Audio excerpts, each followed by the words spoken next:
Guys, welcome to study house. तो आज हम बात करेंगे एक रीसेंट न्यूज़ का। अभी रिसेंटली जो असम है वहाँ पे जो अप्सपा एक्ट है, जिसको कि armed forces special power act बोलते हैं, उसको 6 और महीने के लिए एक्सटेंड किया गया है। तो इसके क्या रीजंस हैं, उसके साथ साथ जो अप्सपा है वो क्या होता है, इसके बारे में पूरे डिटेल में हम एनालिसिस करेंगे।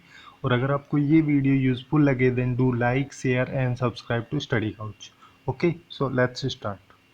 तो असम की सिचुएशन को हमें समझने से पहले अप्सपा के बारे में पता होनी चाहिए, जैसे कि अप्सपा जो है एक्चुअली में है क्या। तो अप्सपा मतलब armed forces special power act है, जिसको कि दोनों हाउसेज जो पार्लियामेंट के हैं और उसके बाद जो प्रेसिडेंट का अप्रूवल होता है किसी भी बिल पे, उसको पास किया गया था 11 सितंबर 1958 1958 में। जो अप्सपा का जो बिल था, ये एक्ट बना, तब से इसको अप्सपा के नाम से जाना जाता है। इसमें बेसिकली एक सेक्शन थर्ड है, ठीक है। अप्सपा का जो सेक्शन थर्ड है उसमें मेनली बात की जाती है कि जैसे कोई भी डिस्टर्ब्ड एरिया है तो उसमें नोटिफिकेशन जारी करके अप्सपा एक्ट लगाया जा सकता है। अब डिस्टर्ब्ड एरिया मतलब यहाँ पे बेसिकली ये होगा कि जैसे कोई भी एरिया है, अगर वहाँ पे डिस्टर्बेंस क्रिएट हो रहा है, डिस्टर्बेंस कैसे क्रिएट हो सकता है, किसी भी टाइप का वायलेंस से, जैसे कि मान लो कोई भी रेशियल वायलेंस है या फिर कम्युनल वायलेंस है, या फिर उसके अलावा जैसे मान लो दो बड़े बड़े ग्रुप्स हैं, उन दोनों में ही आपस में क्लैश हो गया, तो ऐसी सिचुएशन में भी उस पूरे एरिया में डिस्टर्बेंस क्रिएट हो जाएगा। तो इस टाइप के जो एरिया होता है उसको डिस्टर्ब्ड एरिया बोलते हैं। अब यहाँ पे मेन चीज़ ये आती है कि ये जो डिस्टर्ब्ड एरिया है इसको किसके द्वारा डिक्लेयर किया जाता है। तो इसको बेसिकली या तो सेंट्रल गवर्नमेंट डिक्लेयर कर देगी, या फिर जो स्टेट है उसके गवर्नर के द्वारा डिक्लेयर किया जा सकता है। और अगर मान लो वो एरिया यूनियन टेरिटरी का आता है, केंद्र शासित प्रदेश का अगर मान लो वो एरिया है, तो उसको जो केंद्र शासित प्रदेश का जो एडमिनिस्ट्रेटर है, जिसको कि लेफ्टिनेंट गवर्नर के नाम से जानते हैं, उनके द्वारा उसको डिस्टर्ब्ड एरिया डिक्लेयर किया जाता है। बट यहाँ पे मेन चीज़ ये है कि उसको जो स्टेट के जो चीफ मिनिस्टर होते हैं या फिर स्टेट गवर्नमेंट का जो सीएम होता है, उनके द्वारा उसको डिक्लेयर नहीं किया जाता कि ये एरिया डिस्टर्ब्ड एरिया है और ये एरिया नॉन डिस्टर्ब्ड एरिया है। और नॉर्मल सिचुएशन में जो होम मिनिस्ट्री होती है, मतलब मिनिस्ट्री ऑफ होम अफेयर्स जो है, उसके द्वारा ही इस एक्ट को इन्फोर्स किया जाता है, लागू किया जाता है। बट कई सारे जो एक्सेप्शंस होते हैं, कभी कभी क्या होता है, सेंटर सीधा स्टेट गवर्नमेंट पे ही छोड़ देता है कि उसको लगाना है या फिर नहीं लगाना है, ये पूरा पावर स्टेट गवर्नमेंट को ही दे देता है। और अगर मान लो कोई भी एरिया डिस्टर्ब्ड एरिया एक बार डिक्लेयर हो जाता है, तो उस एरिया में 3 महीने तक लगातार बिना किसी रुकावट के 3 महीने तक के पीरियड में अप्सपा एक्ट लगाया जा सकता है। ये बात की जाती है डिस्टर्ब्ड एरिया का जो स्पेशल कोर्ट एक्ट है 1976 का, उसमें। और उसमें बेसिकली जो स्टेट गवर्नमेंट है वो ये सजेस्ट कर सकती है कि अब ये एक्ट जो है लगाना चाहिए या फिर नहीं, मतलब यहाँ पे रिक्वायरमेंट है कि नहीं है, ये सजेशन स्टेट गवर्नमेंट के द्वारा यहाँ पे दिया जा सकता है।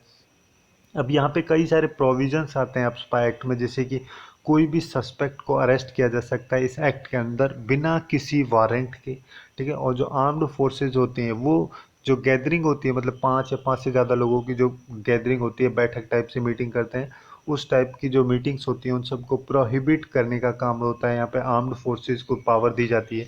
और उसके अलावा जैसे आर्म्ड फोर्सेज जो हैं वो बेसिकली अपने फोर्सेज को यूज़ कर सकती हैं जब तक कि कोई पर्सन से, अगर मान लो कोई रिपीटेड ऑफेंडर है, ठीक है, और वो उस एरिया की जो पीस है उसको डिस्टर्ब कर रहा है, तो उसकी जब तक डेथ ना हो जाए तब तक वो उसको फोर्स कर सकती हैं वहाँ पे कुछ इन्फॉर्मेशन अगर उनको चाहिए ऐसी सिचुएशन में तो।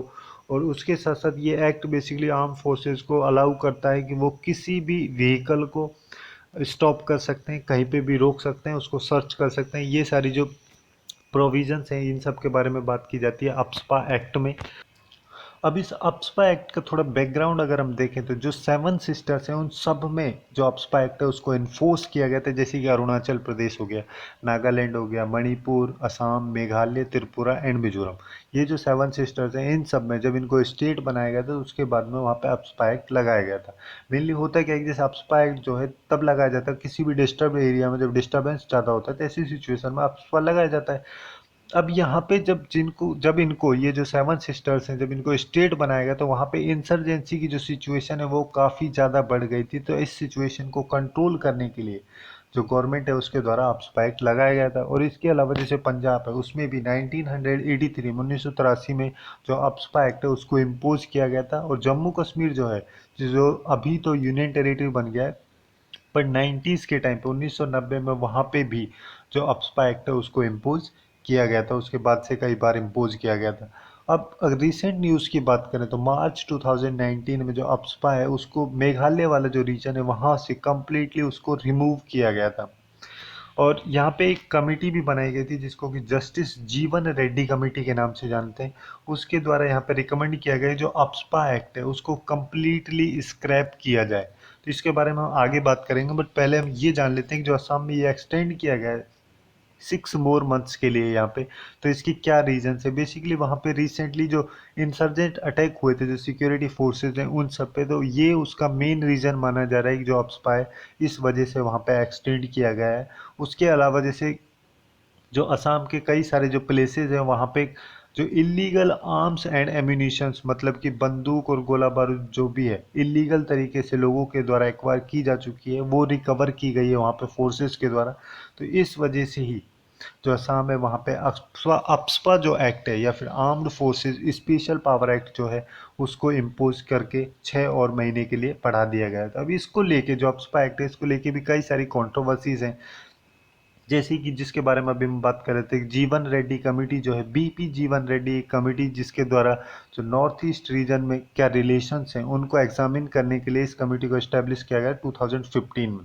और इसके द्वारा रिकमेंड किया गया कि जो अप्सपा एक्ट है उसको कम्प्लीटली स्क्रैप किया जाए। यहाँ पे बेसिकली ये बोला जाता है कि जैसे अप्सपा एक्ट जो है वो कई सारी चीज़ों को वायलेट करता है, जैसे कि universal declaration of human rights का जो यूडीएचआर जो है, जो ह्यूमन राइट्स का डिक्लेरेशन किया जाता है उन सब के जो राइट्स हैं ह्यूमन राइट्स के मतलब जो सिविल राइट्स होते हैं या फिर पॉलिटिकल राइट्स लोगों के जो होते हैं उन सबको वायलेट किया जाता है अप्सपा एक्ट के द्वारा। जैसे कि एक international covenant on civil and political rights जो हैं या फिर उसके अलावा जो कन्वेंशन अगेंस्ट टॉर्चर है, इस टाइप की जो ऑर्गेनाइजेशन है इन सब के जो मोटिव्स हैं उन सबको वायलेट किया जाता है अप्सपा एक्ट के द्वारा। यहाँ पे ये बोला जाता है। अब इंडिया जो है इन सारी ऑर्गेनाइजेशन का जो सिग्नेचरी तो है बट उस इंडिया के द्वारा इन सबको रेटिफाई नहीं किया गया है। और ये एक्ट जो है बेसिकली जो सिक्योरिटी पर्सनल्स होते हैं या फिर जो सिक्योरिटी फोर्सेज होते हैं उन सब के पास में इस एक्ट के थ्रू एब्सोल्यूट पावर आती है, मतलब बिना किसी अकाउंट के उनके पास में पावर होती है। तो जिसकी वजह से वहाँ पे जिस भी एरिया में अप्सपा एक्ट लगाया जाता है वहाँ पे अट्रोसिटीज काफ़ी ज़्यादा बढ़ जाती हैं, काफ़ी ज़्यादा क्राइम्स वहाँ पे बढ़ जाते हैं। ह्यूमन राइट्स का वहाँ पे काफ़ी सारा जो वायलेशन होता है सिक्योरिटी एजेंसीज के द्वारा, ये सारे इसके अगेंस्ट में बोले जाते हैं। इसके अलावा एक वीरप्पा मोली रिपोर्ट भी आई थी जो सेकंड जो SARC कमीशन की रिपोर्ट थी, मतलब कि सेकंड एडमिनिस्ट्रेटिव रिफॉर्म्स कमीशन 2017 की रिकमेंडेशन में भी यहाँ पे बोला गया था कि जो अप्सपा एक्ट है उसको पूरी तरह से रिपील किया जाए।